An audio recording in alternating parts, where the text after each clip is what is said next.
Today we'll talk about a Swedish officer who fought both in the Finnish Civil War and in the Winter War, while also rising to the position of Chief of the Army in Sweden. A man who was highly influential in shaping the Swedish army and its defense planning before and during World War II, and whose impact was felt long into the Cold War.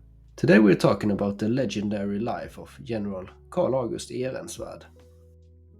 Ehrensvärd was born in 1892 to Count Carl August Ehrensvärd and Lovisa Ulrika Tott as the youngest of three brothers.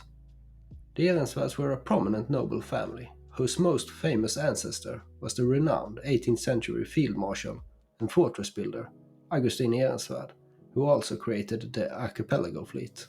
Because of this, the family had a strong connection to Finland, where Augustin Ehrensvärd spent most of his life constructing the fortress of Sveaborg outside of Helsinki. It is also there, in the heart of Sveaborg, that Augustin Ehrensvärd is buried. Carl August Ehrensvärd's early life took place during a period of significant change in Swedish political life. In the early years of the 20th century, voting had been heavily influenced by wealth, resulting in predominantly conservative parliaments. However, this system was gradually reformed, with wealth-based grading reduced and voting rights extended to a much larger portion of the population. This had the effect of creating room for more liberal and left-leaning parties. Ehrensvärd's father had made a career in the Navy, and in 1907 he was made minister in charge of naval affairs in the conservative government of Prime Minister Arvid Lindman. But in 1911, the political climate in the country had changed enough for the centrist liberals to claim power with the support of the leftist Social Democrats. Ehrensvärd's father left his role in government, but this was not the end of politics for the family. Instead, his uncle on his father's side, who held much more liberal views, was made Minister of Foreign Affairs. The divergent political leanings in the Ehrensvärd family would keep with him throughout his life, and Carl August himself would later in life benefit from being able to work with both political sides. In 1912, after finishing school, Ehrensvärd first served as a page to Queen Victoria. The Queen was of German origin and held very strong pro-German views. She was also in favor of much more direct royal rule.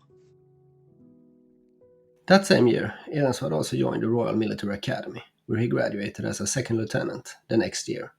His first posting as an officer was at the Svea Life Guards, or as they are also known, the Royal Guard.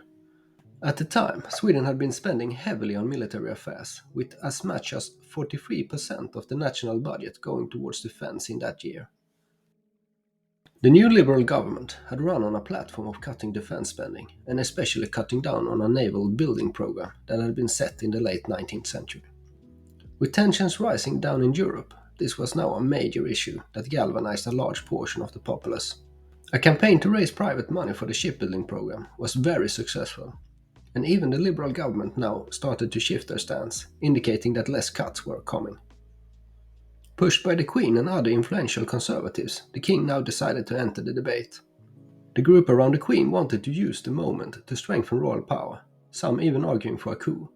Among the people most actively pushing for the King to make a stand were the Marshal of the realm, Ludwig Douglas.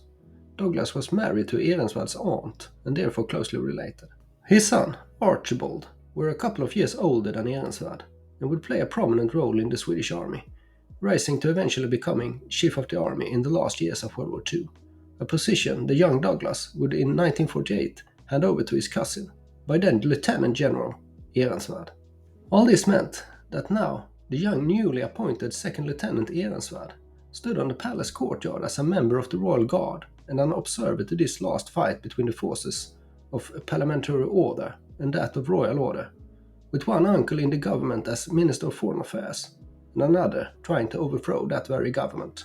The whole crisis came to a head when the Conservatives organized a farmers' march on the capital. The King went out on the courtyard to meet the protesters, and held a speech in which he seemed to criticize the government, and hint at more royal intervention in the executive administration of the realm. The speech had circulated in conservative circles before the King gave it, but the Liberal Prime Minister, Karl Staff, had not been allowed to see it. The government then sent a letter to the King, asking him to clarify his stance on several questions they posed. When the King's answer failed to reassure the government, the Prime Minister chose to resign, and a constitutional crisis were a fact. The King instead appointed independent Hjalmar Hammarskjöld as Prime Minister. His government was conservative and loyal to the king.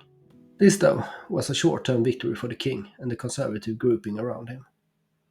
The king, within weeks of the new government taking office, clarified that I wish at this time to declare that any desire or aspiration towards a personal royal power has been, is, and always shall remain foreign to me. According to the command of the Constitution and in its spirit, I have, true to my motto, exercised my royal duties thus far. From my firm resolve to continue doing so in the future, I shall never deviate. This was the last time the king truly challenged parliamentary rule, and henceforth Sweden will develop into a truly democratic state. For Ehrensvärd and the military, this did have consequences though. With the Great War kicking off in Europe just 6 months later, the new more conservative government was more open to military rearming and exercise. The new Defence Act, passed in Parliament in September 1914, with strong support from both sides of the political divide, set a course for the wartime army to double in size. The plan was to change the age of conscription, so that men would be eligible for service earlier and would be on the rolls for longer. The army would increase from 6 infantry divisions to 12, and a cavalry division as an added mobile force. This was planned to be realized over 10 years, but only 2 years later, in 1916, the Swedish army had grown from 2 army corps to 3. At the outbreak of war in Europe, the strategic situation for Sweden were tough. The Baltic was much more politically consolidated at the time, and the sea were more or less controlled by only 3 states, Sweden, Germany and Russia.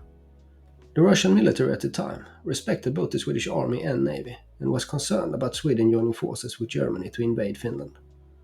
Russia had lost much of its Baltic navy in the Russo-Japanese War 10 years earlier, and was still in a weakened state. Much of the conservative elite around the king were very pro-German, and some, like Ludwig Douglas, hoped that German victory would lead to an independent Finland. But an offensive war against Russia would also mean war with its Western allies. The pro-German stance of especially the Prime Minister Hammarskjöld meant missed opportunities to trade with the West, leading to widespread food shortages during the war. This also led to the Prime Minister getting the nickname Hungersköld, which translates to Hunger Shield. The hopes of Ludwig Douglas for an independent Finland would be realized though. Finland would gain its independence after the Russian exit in the war, but Finland quickly descended into factions, which would soon lead to civil war. On the strategically important, Swedish-speaking Finnish Åland Islands, a popular movement were formed in 1917 that worked for the reunification of Åland with Sweden. The islands had been a contentious issue ever since Sweden ceded them to Russia in 1809 after the Finnish War. During the Crimean War, Britain and France had used them as bait to get Sweden to join the war against Russia, and in the peace after the war, a treaty was formed banning the military use of the islands. With the new German threats to the islands in World War I, the Entente powers had agreed to let Russia fortify Åland. So when Russia lost the war and the Tsar had abdicated, there were still Russian forces on the islands. In January 1918, a delegation from the reunification movement arrived in Stockholm. The envoys brought with them signatures from 7,097 Ålanders, which they claimed corresponded to more than 90% of the population. The Swedish government, with approval from the king, decided to act in support of the Ålanders by sending a military force to the island to eject the Russians. In command of the intervention force was the commander of the coastal fleet, Carl August Ehrensvärd. For our young Ehrensvärd, this meant an opportunity to serve, and he was selected to be part of his father's force as Swedish soldiers returned to the islands for the first time in over 100 years. By this time, the Finnish Civil War had kicked off, and both the white and the red side protested the Swedish intervention on Finnish soil. For the Swedish government, it was a tough situation. On the one hand, it strongly supported the whites, but it was also very mindful of supporting the people of Åland. For the Ehrensvärd family, with their patriarchal ancestor, whose tomb was literally a landmark in the Finnish capital, symbolizing the historical ties between the country, this issue was definitely just as important. The immediate question of who would deal with the Russians on the islands was solved in March when a German force arrived.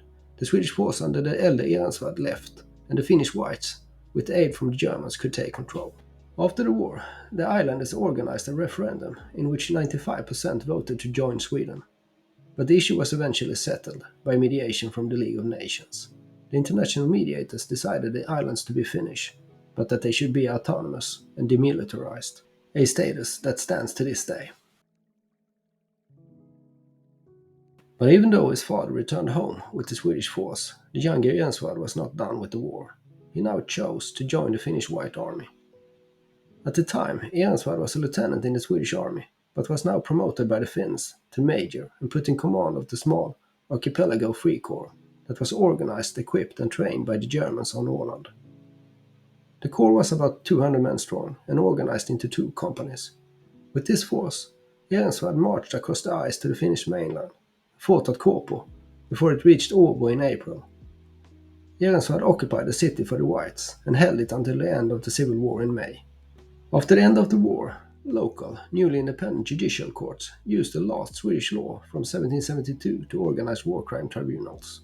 These tribunals gave out death sentences to up to 200 people, the youngest of which was 16 years old. Ehrensvärd disapproved of the sentences, but many of the executions were done by men of the Archipelago Free Corps. With the end of the war, Ehrensvärd returned home to Sweden and resumed his commission as lieutenant in the Swedish army.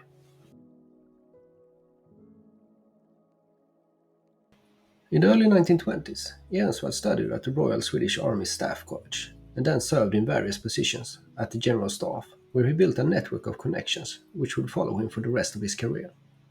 Among these connections were Helge Jung, who would in 1944 become the second Supreme Commander of the Swedish Armed Forces, and the duo Axel Rappe and Axel Gyllenkrok, who would all be very influential officers on Swedish defense policy and doctrine.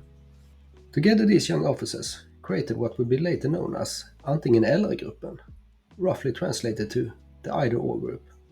Their agenda was to highlight what they saw as the only viable strategic paths Sweden could take. Either Sweden chose to join an international coalition for defense purposes, or opt for strict isolationism and neutrality. The latter choice would in their view mean defense spending had to be raised to 1914 levels. Another important aspect of the group that separated them from many other influential individuals and groups in the armed forces was that the either-or group was politically aligned with the centrist parties and also had connections to the Social Democrats. In 1927, the group started the publication Ny Militär Tidskrift, roughly translated to The New Military Journal, and in 1930 they published the book Antingen Eller, which would give the group its name. Both these tools of debate would be highly influential on the Swedish defense establishment and propel the group to positions of power. In the meantime, Ehrensvärd's cousin, Archibald Douglas, had continued his career in the army and had served as the Chief of Staff of the 5th Division between 1923 and 1927, and in the beginning of the 1930s was now in command of the Norrland Dragoon Regiment. Douglas shared his father's strong pro-German nationalistic and royalistic views. His heavily conservative and pro-German views led him to be part of a group that in 1933 promoted a new political party called the National Socialist Bloc, which was inspired by the German National Socialist Party. The party, which was ultimately a failure, was an attempt to merge several different groups of the same ideology, and was supported by several officers, many of whom would hold positions of influence in the early years of World War II. Douglas himself would be in command of the division guarding the northernmost part of Sweden, and in the first years of the war would then, in turn, become Inspector of the Army in 1942, and as mentioned earlier, in 1944, Chief of the Army. We will now also take a short moment to catch up with Ehrensvärd's older brother, Gösta. He had followed in their father's footsteps and joined the Navy already at the age of 12. Over the decades, he had served in command of various ships, in staff assignments, and as chief of a destroyer squadron. By the 1930s, he had been a member of the Defense Commission and chief of the Navy's Operations Department, and then in 1937, chief of the Naval Staff. By the start of World War II, he was the chief of the Coastal Fleet. And if you have watched my earlier episode on Torsten Hagman and the Cylinder affair, you will recognize him as one of the naval leaders who refused to meet Hagman on his return to Sweden. But here we will leave the story for now. In the next episode, we'll talk about World War II in a little bit more detail, and then talk about Ehrensvärd's later life. See you then!